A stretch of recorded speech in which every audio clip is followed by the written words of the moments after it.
Good morning, guys. It's Kim from Honey Trail Farm. I'm still in my pajamas. I'm making my kids breakfast. But I just felt led to start a video this morning. I've been thinking a lot about just kind of everything going on in the news.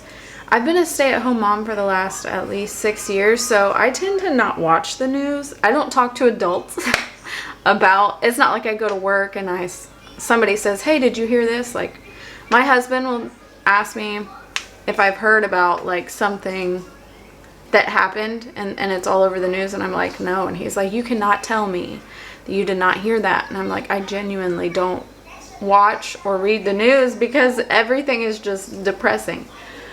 But when it comes to like things I can control, so I don't tend to pay attention to the things that are out of my hands because it just worries me or makes me angry and there's nothing I can do to change it.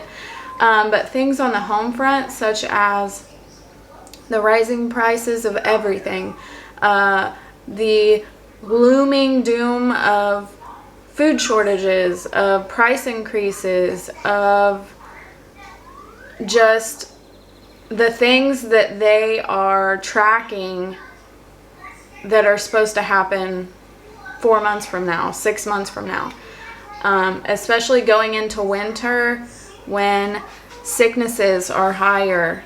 I've been thinking a lot about what I can do for my family at home with no assistance. I don't need the government to promise me anything. I don't need the grocery store to promise me anything. I want to know that my family has good food to eat and it's right here and I don't have to go anywhere to find it. I don't have to rush. I've been putting away eggs, especially in the spring when there's a million eggs. I've been water glassing them. Let me get a jar. One way that I have guaranteed myself to not have an egg drought in the winter is I've been water glassing eggs. And you're supposed to store them in a cool, dark place. I wish I could just put them on my counter because I think this is a really cute decoration. But you have to I put them in my dark pantry. It's just pickling lime. You can get it at Walmart. You can get it at your local farm store. I think I got mine at Rural King. I probably have some. Yeah. It looks like this. I think it's Miss Wages is what the packaging looked like. I don't know. I cut the top off. Super easy to do, and you just store it away. And now your family has protein to eat in the winter time. So storing eggs is one way that I've guaranteed my family. You know, I'm already growing a garden, and I'm going to preserve every single thing that I can out of it. I'm growing much more than I ever have. For one, to feed my animals. I've got 2 growing pigs that we're gonna harvest this fall, and I want to feed them all my extras. We got our steer back from the processor in May. I think we sent him in April and we got him back in May. So we have enough beef. We'll be sending another steer to butcher this fall, so we'll have plenty of that.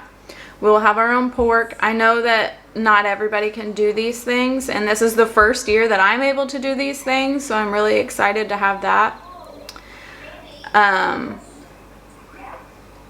But wherever you are, even if you live in town, you just have a small garden, I urge you to buy things in bulk now before you can't get them later. So things like beans, things like rice, things that store really well.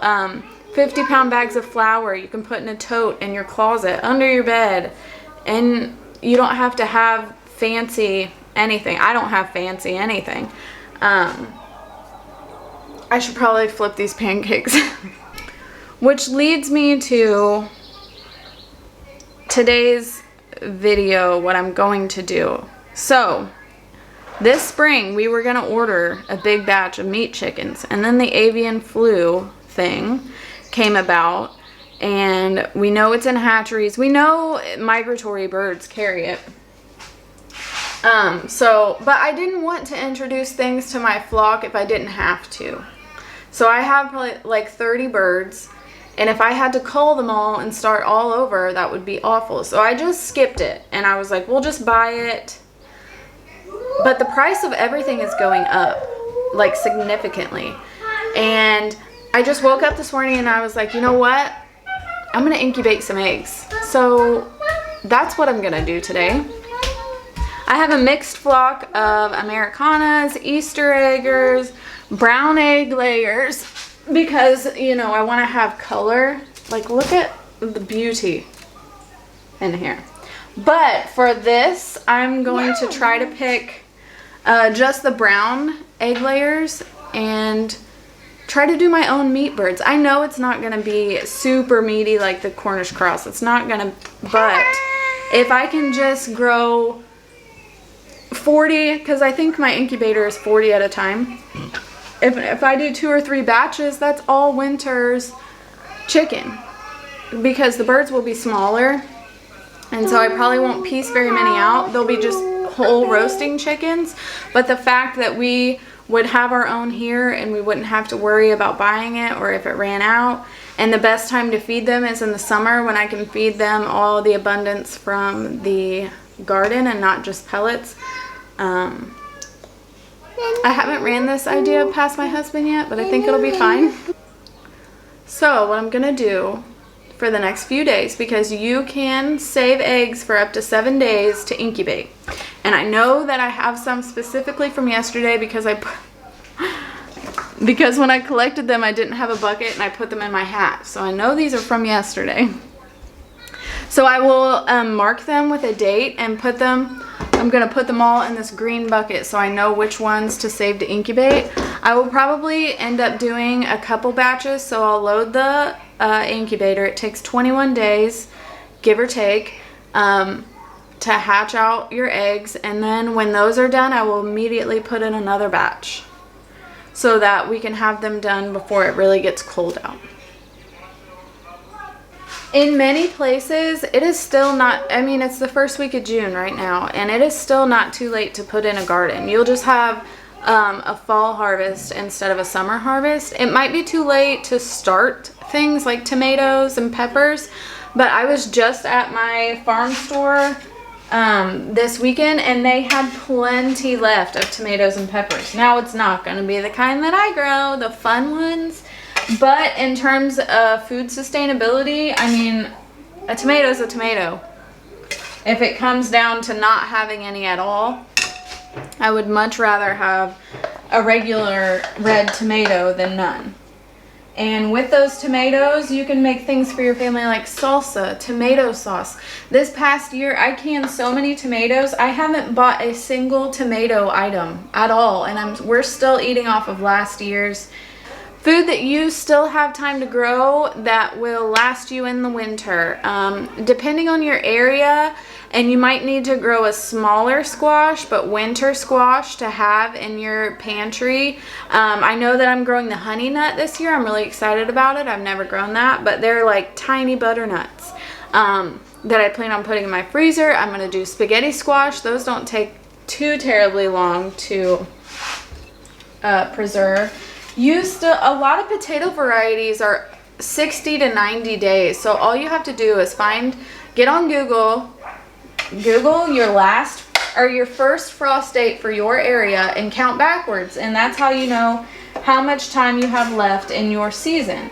So for me, my last frost date is pretty much anywhere in the month of October, but usually the internet will say it's in the middle. So let's say my last frost date is October 15th. I know that I still have July, August, September. I still have 4 months, so around 120 days left. That is plenty of time to grow basically anything if I start it right now. I'm growing lots of dry beans this year, mostly because I want to have jars, like half-gallon jars with pretty beans in it, but also because I know that those keep well. You can use those as a protein source all winter long. I'm doing lots of pickles. Not that I mean, you could live on them if you had to, but my family just likes pickles. We're doing lots of potatoes. I'm doing sweet potatoes throughout the summer, and the series of videos that I'm going to make. I really want to concentrate on sustainability, life skills that I think that we all should need to have. So I'm going to make canning videos, probably building the brooder, building the chicken tractor that I'm going to put my meat birds in, really talking about saving seeds. That's one of my passions. I love saving seeds. Just in the winter time, it's dreamy. I live in this, like, I've always been a dreamer. I saw this quote this morning that I shared on Facebook that was like, I feel like I'm constantly worrying about the next part of my life without realizing that I'm right in the middle of what I used to look forward to. And that is one of my faults. So I'm always looking at the next big thing, what I can do next, instead of concentrating on what I can do right now. And so I want to really concentrate and live on that this summer. I want to make preserving videos, canning videos, seed saving, showing you how to save all kinds of seeds. I might do a few cooking from scratch videos. I am no chef by any means, but I do cook from scratch like 99.9% of the time. I've learned a few things over the years. I am not a chef, and I don't claim to be, but I think I can cook okay. One thing that I'm gonna get going, and Kim, you're not gonna forget about it. Remember that? You're not. So I really like sourdough, and I usually do it a couple months out of the winter, and then I get out of the habit, and I don't, and then I forget about it, and my sourdough dies, which is what happened to my last sourdough starter. But I'm gonna start it, and I'm gonna keep it going. And if not, start another one. Just because you killed one doesn't mean you can't start another one. I've learned that over the years of killing plants. Just because you kill a few plants doesn't mean that the rest won't live. I kill lots of plants. Oh, another thing that I forgot to mention that's part of my food sustainability, and I know a lot of people are not able to do this one, this is a big one, is, so Miss Honey is due to calve in September. So this is our season of not having milk. Now, I froze probably 20 gallons, so we still have 15-ish gallons in the freezer, but we're not drinking milk like we did. I thaw about 1 gallon a week, and we use it for, like, maybe you have a glass at dinner, or like with cereal, or to put in your oatmeal or whatever. But there's also a farm close to me that I found that sells raw dairy, so that's where I will be buying from if we run out of that and the boys are really craving some milk. I will go support the farm down the road. But so I think the moral of that was I really hope that my anxiety isn't right and Honey really is pregnant and is going to have a calf in September, and then all winter.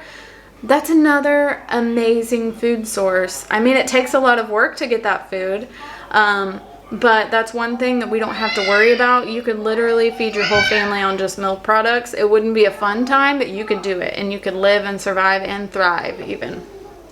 So with all this being said, this is a way more serious video than I usually make. Usually I'm like derping around, just being ditzy, but I just felt the need to talk about food sustainability with everything going on in the world, the rising prices, the hush-hush of food shortages that are about to happen, and I know that my family isn't going to experience those food shortages because I'm going to work my little tail off all summer to like squirrel things away for us for the winter. So and I kind of urge you guys to do what you can where you are. Obviously, not everybody can have a milk cow or 30 chickens or whatever. But if you can find a farm that sells raw dairy, support them. If you can find a farm that sells fresh organic eggs, support them. Support your friends, support your loved ones. It's really important in this time that we all lean on each other and really just to prove that we don't need the government to provide our food. We don't need, and I don't want to get that far into this, but anyway, I just urge you to make sure that you have what you need for your family. Whatever that means for you. I know what it means for me, and we're going to be stocked, and I'm going to be busy all summer putting that stuff away. But I look forward to it every year, and every year I'm overwhelmed. And I'm sure this year I'm going to be really overwhelmed because I've got at least double the amount of what I've ever planted before, but I'm so excited, so ready. And I hope to take you guys along with me this year. Thanks for watching, you guys. Until next time. If you can't tell, it's humid outside. It's like, what can I take a picture of for the thumbnail? Because I really need to get better at thumbnails. I always forget, and then I have to scroll through for like 10 minutes and find some kind of clip of me smiling. So here's my smile. No, stop. Ooh. I am too weird for this. This is my egg baby. Are these going in the bloopers? The blooper reel? Okay, bye.